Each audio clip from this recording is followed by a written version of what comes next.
Hello my dear subscriber and viewers, welcome back to my channel. So இன்றைக்கி இந்த வீடியோவில் என்ன நம்ம பார்க்க போகிறோன்னா 2024 ஏபிசியில் இருக்கிற சிபிசி எக்ஸாம் பேட்டர்ன் வந்து சேஞ்ச் ஆகுது 2024. ஸோ இது ஒரு ஸ்லைட் சேஞ்சஸ் தான். இதுக்கு முன்னாடி நம்ம 2023 வரைக்கும் சிபிசி எக்ஸாம் மல்டிபிள் சாய்ஸாக இருந்தது. ஆனால் இப்போ வந்து 2024 multiple choice as well as fill in the blanks. So multiple சாய்ஸும் இருக்கும், fill in the blanksஸும் இருக்கும். ஸோ அப்போ fill in the blanks வருதே, அப்போ எக்ஸாம் வந்து ரொம்ப கஷ்டமாக இருக்குமா அப்படின்லாம் நினைக்க வேண்டாம். ஸோ எக்ஸாம் வந்து நீங்கள் உண்மையிலே கைட்லைன்ஸ் தரவாக இருந்தீங்கன்னாக்கா உங்களால் fill in the blanks வந்து அட்டன் பண்ண முடியும். ஸோ நம்ம இதுக்கு முன்னாடி மல்டிபிள் சாய்ஸ் இருந்த போது கைட்லைன்ஸ் தெரியலனாலும் ஏதோ மேனேஜ் பண்ணலாம், பாஸ் ஆகிற அளவுக்கு மேனேஜ் பண்ணலாம். ஸோ பாதி கைட்லைன்ஸ் தெரிஞ்சுட்டு மீதி பாதி கைட்லைன்ஸ் தெரியலனாலும் எப்படியோ நம்ம மேனேஜ் பண்ணி பாஸ் ஆகிடலாம். ஆனால் இப்போ 2024 fill in the blanks type பண்ணுறதுனால நம்மளுக்கு தரவாக கோடிங் கைட்லைன்ஸ் வந்து தரவாக இருந்தாக்கா கண்டிப்பாக உங்களுக்கு இந்த எக்ஸாம் ஈஸியாக தான் இருக்கும்.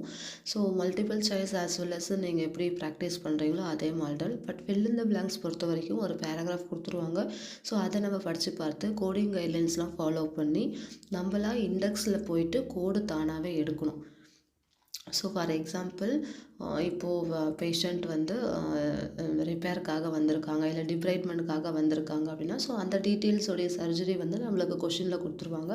ஸோ இதுக்கு நம்மளுக்கு என்ன கோடு கொடுப்பீங்க அப்படின்னு கேட்பாங்க.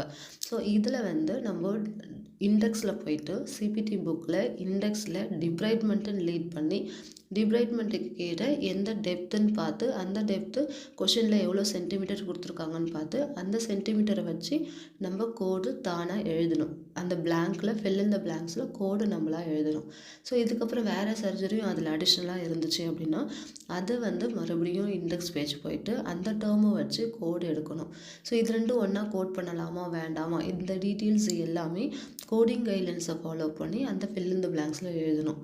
ப்ளஸ் நம்ம கொஷினில் வந்து கோட் ஃபார் ஒன்லி சிபிடினாக்கா சிபிடி மட்டும் கோட் பண்ணிவிட்டு விட்டுடலாம்.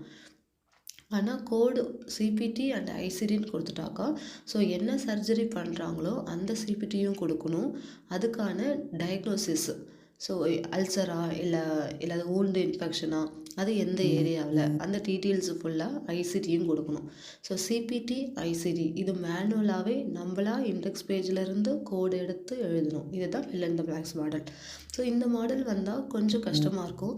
பட் நீங்கள் நல்லா ப்ராக்டிஸ் பண்ணியிருக்கீங்க, நல்லா கைட்லைன்ஸ் வந்து ஃபிங்கர் டிப்ஸில் இருக்குன்னா உங்களால் கண்டிப்பாக இந்த எக்ஸாம் வந்து ஈஸியாக தான் ஃபீல் பண்ணுவீங்க. ஸோ இதுதான் பிக் சேஞ்சஸ்ஸு. இது நான் வந்து என்னுடைய ஸ்டூடெண்ட் என்னுடைய சப்ஸ்கிரைபர்ஸ் டவுட் கேட்டதுனால நான் ஏபிசிக்கு காண்டாக்ட் பண்ணி எக்ஸாம் பேட்டர்ன்ஸ் எப்படி இருக்கும் 2024 அப்படின்றத மெயில் பண்ணி கேட்டேன். ஸோ அவங்கக்கிட்டேருந்து வந்த ரிப்ளை தான் இது. இன்னும் கன்ஃபார்ம் ஆகலை, but it will be changes with 2024 சொல்லியிருக்காங்க. ஸோ கண்டிப்பாக சேஞ்சஸ் இருக்கும், அதனால் நல்லா ப்ரிப்பேர் பண்ணுறாங்க. கைட்லைன்ஸு கண்டிப்பாக படித்து ஆகணும். நீங்கள் ICT as well as CBT both guidelines தரவாக இருந்தால் மட்டும்தான் இந்த எக்ஸாமில் பாஸ் ஆக முடியும் 2024 ஓகே கைஸ், இதில் ஏதாவது உங்களுக்கு டவுட் இருந்துச்சுன்னா கமெண்ட் பண்ணுங்கள். கோர்ஸ் ஜாயின் பண்ணணுன்னாக்கா கோர்ஸ் ஜாயின் பண்ணிக்கோங்க. ஃபுல் ஐசிடி சிபிடி கைட்லைன்ஸ் எல்லாமே வந்து என்னுடைய கோர்ஸ்லேயே நான் எடுக்க போகிறேன். ஸோ வில்லிங்காக இருக்கிறவங்க என்கிட்ட கோர்ஸும் ஜாயின் பண்ணிக்கலாம். தேங்க்யூ ஃபார் வாட்சிங் this video. Thank you so much. Bye bye.